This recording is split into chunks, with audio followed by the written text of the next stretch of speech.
Sa personal, malaki ang responsibilidad niya. Kailangan niyang pagsamahin ang sarili, kahit mahirap para sa kanya. Anumang sandali, maaaring mapatay ang mga mamamana. Ngunit sa anumang kaso, alam niyang tiyak na ito na ang huling laban niya, at ang pag-iisip na ito ay samasagi sa isip niya. Siya ay naglunsad ng isang pag-atake, itinulak ang balkonahe ng gusali, siya ay tumalon sa ibabaw ng Young Master na nag-charge ng isang arrow sa kanyang busog, at tulad ng ipinangako, ipapakita niya sa kanya ang kanyang pinakamahusay na mga teknik. Sa hindi inaasahang pagkakataon, nang tumama ang palaso sa lupa, nagsimula itong bumagsak sa ilalim niya, na isang tunay na nakakagulat. Tumayo ang bata at tumingin sa mamamana. Karamihan sa mga tao ay sinubukan na panatilihin ang kanilang distansya, ngunit ang mamamana, sa kabaligtaran, ay pinaikli ito. Sinunod ng archer ang sarili niyang panuntunan. Ang bawat tao ay may kanya-kanyang teknik, at ang kanyang teknik ay hindi maunahan para sa kanya, ang pinakamagandang distansya ay ang pipiliin niya. Ang lahat ng nakikita niya ay magiging kapaki-pakinabang sa kanya, at ang bastos na ito ay hindi makakatakas sa kanyang banal, gininto ang mga mata. Ang lalaki ay tumingin sa kanya na parang tanga, dahil hindi siya tatakas.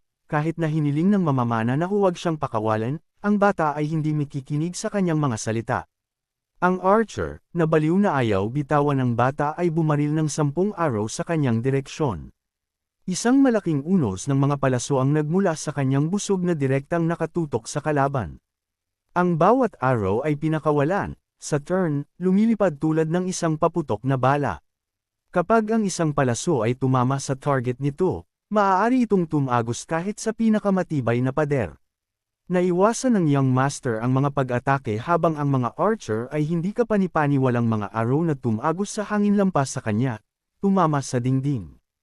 Isa itong pambihirang archer, at tila kailangan lang niyang mag-apoy ng apoy sa kanyang mga arrow, at kaya niyang magpaputok ng 12 mga nagniningas na arrow na ito ng sunod-sunod. Ang kanyang lakas ay higit na mataas kaysa sa anumang iba pang archer.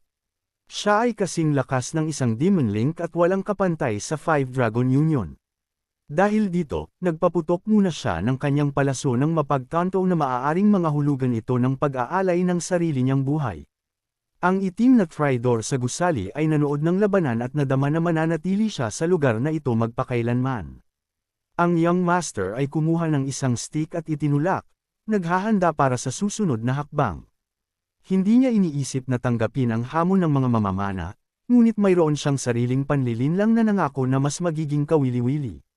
Mabilis niyang inikat ang patpat at binago niya ang takbo ng kanyang galaw, na lalong naging kapana-panabik ang palitan ng pag-atake. Ito ay isang tunay na kasiyahan.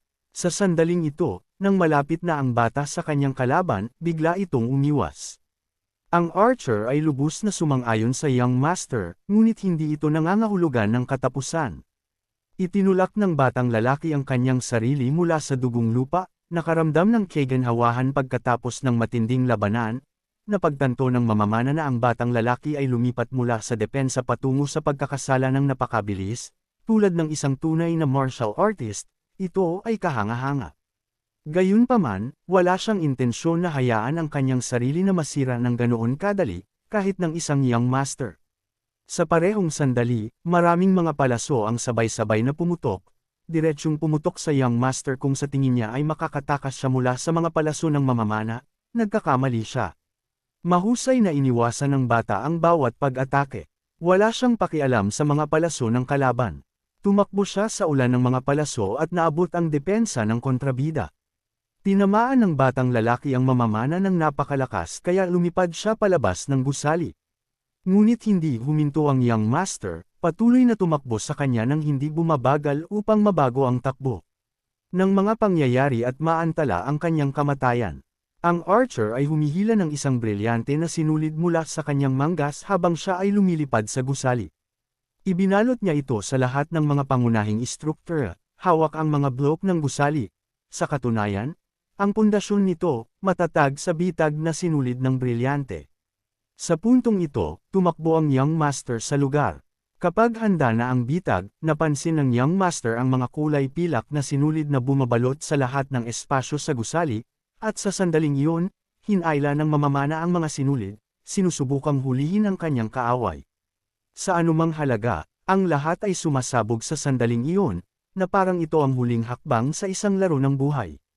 Nang makita ang mga pilak na sinulid sa harap niya, nagsimulang bumagal ang lalaki, naramdaman ng mamamana ang kanyang kalamangan, dahil sa wakas ay nahuli niya ang kontrabida. Sa sandaling magsara ang mga pilak na sinulid, bahagyang pinutol lamang nila ang buhok ng Young Master.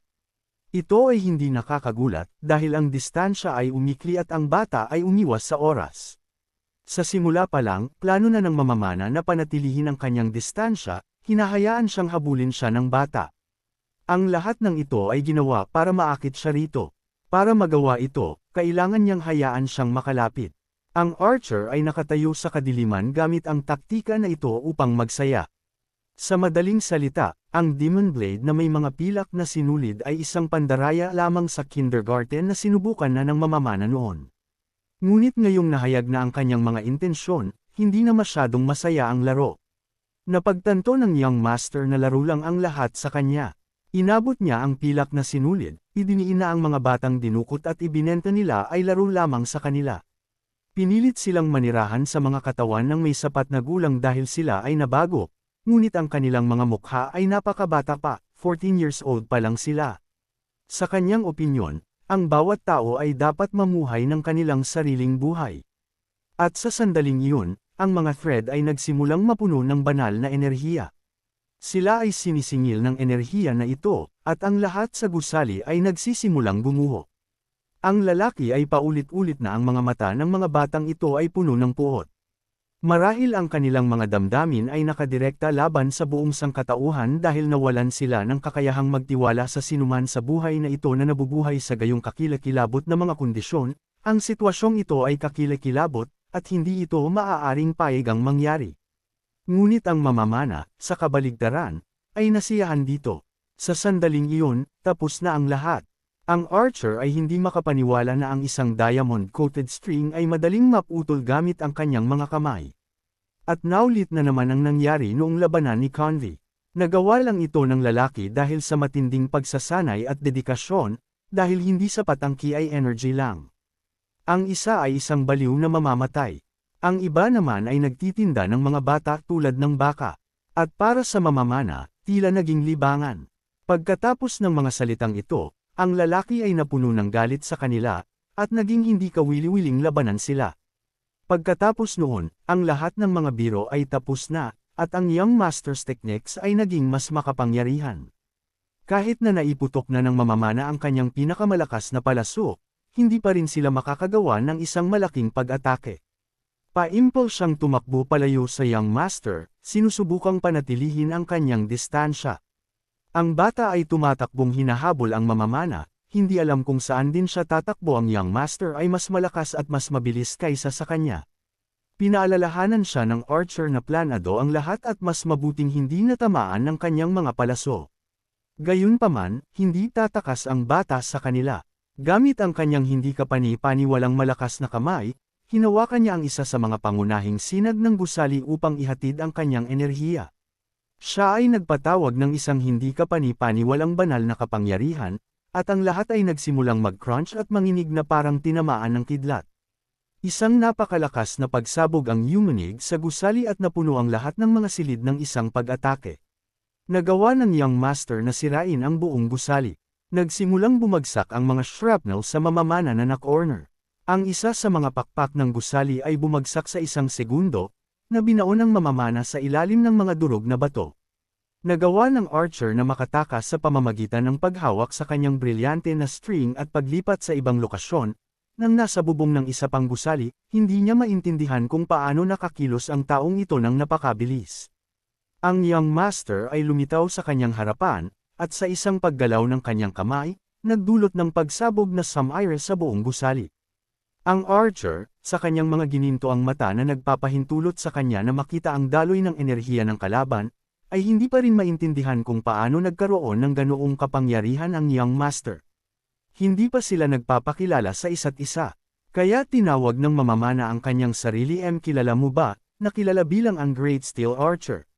Sinabi ng binata, tahimik, habang nakatingin sa liwanag ng buwan, na ang kanyang pangalan ay Dan Soyo at siya ay taga-Gor. Idinagdag niya na wala siyang balak na ibaba ang kanyang pangalan, at gusto niyang ipakita sa kanya ng mamamana kung ano ang maaari niyang gawin, o hahayaan na lang niya itong patayin.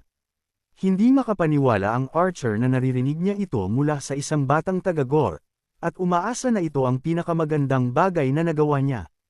Nagpasya siyang ipakita kay Dan kung ano ang kaya niyang gawin, at inilabas ang kanyang palaso. Ito ay isang espesyal na teknik na kahanga-hanga sa kanyang kapangyarihan, 12 ng mga araw na puno ng enerhiya ni Kai. Ginagabayan niya sila sa kanyang busog at itinulak palayo sa lupa, naglabas ng 12 ng mga araw ng sabay-sabay. Ito ang mga batis ng Kai na nagpadala ng mga araw diretso sa target. Sabay-sabay na inilabas ang 10 araw upang maalis ang anumang posibilidad ng pagdodging. Ang bawat araw ay naglalaman ng isang butil ng kapangyarihan ng Master. Nang tamaan nito ang biktima, isang hindi kapani-paniwalang malakas na pagsabog ang naganap. Ang teknik na ito ay hindi mapipigilan, dahil pagkatapos ilunsad ang mga arrow, sinisipsip nila ang chi energy. Ang pag-atake na ito ay nagpapahiwatig na nagpasya ang mamamana na tapusin ang labanan sa kanyang pabor.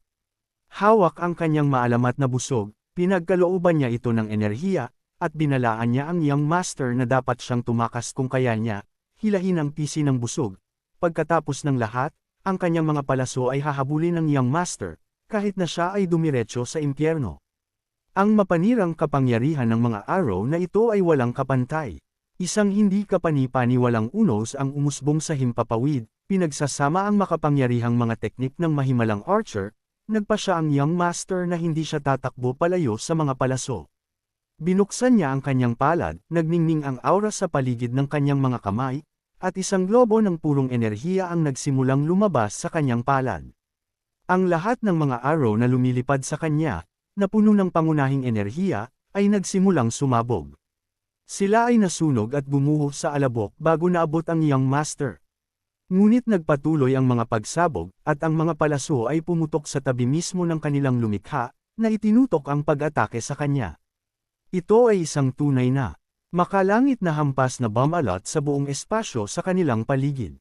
Ang makamulto na mga mata na pinukaw ng Young Master sa maraming tanong sa takot sa kanyang mga kamay, na may napakalaking kapangyarihan, ay parang mga kamay ng isang tunay na demonyo.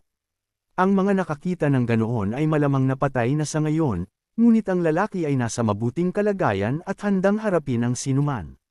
Bigla niyang nasumpungan ang sarili sa itaas mismo ng ulo ng hindi mapag-aalinlangan ng mga mamamana, na naghahanda na ihatid ang tiyak na pag-atake. Gamit ang kanyang divine techniques, lumipad siya lampas sa Archer para patahimikin siya magpakailanman, dahil wala siyang balak na huminto para sa hamak na ito. Ang matandang Archer ay hindi basta-basta mamamatay sa kamay nitong batang kalaban. Hindi siya madaling sumuko at hinawakan ang kanyang huling palaso. Ipinangako niya na ang lahat ng kanyang mga palaso ay makakarating sa Pontiria, anuman ang mangyari.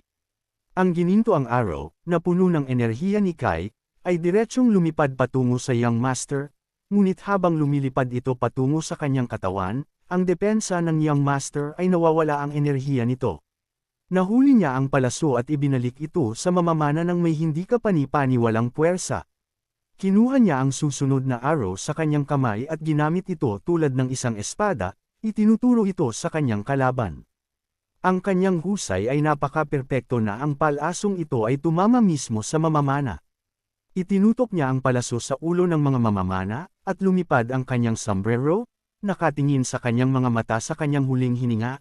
Gustong sabihin ng lalaki na hanggat nabubuhay ang Archer, ang kanyang mga arrow ay hindi na makakarating sa kanilang target, at siya hindi na niya magagamit muli ang kanyang masamang arrow. Naramdaman ng Archer ang isang marahas na pag-alog sa kanyang ulo, na naging sanhi ng pagkawala ng kanyang tindig sa isang sandali. Habang nakasubsob ang mga tuhod niya sa lupa, napagtanto niyang tapos na ito. Ang kanyang buhay ay natapos sa kanyang sariling panahon, na dumiretso sa kanyang ulo. Parang hanggal pa itong bumantong hininga, dahil masyadong mabilis natapos ang larong pinasok niya ng masigla. Inulit niya sa mamamana na kahit ang kamatayan ay tila laro sa kanya, dahil para sa kanya, walang pinagkaiba ang sarili niyang pagdurusa sa sakit ng iba.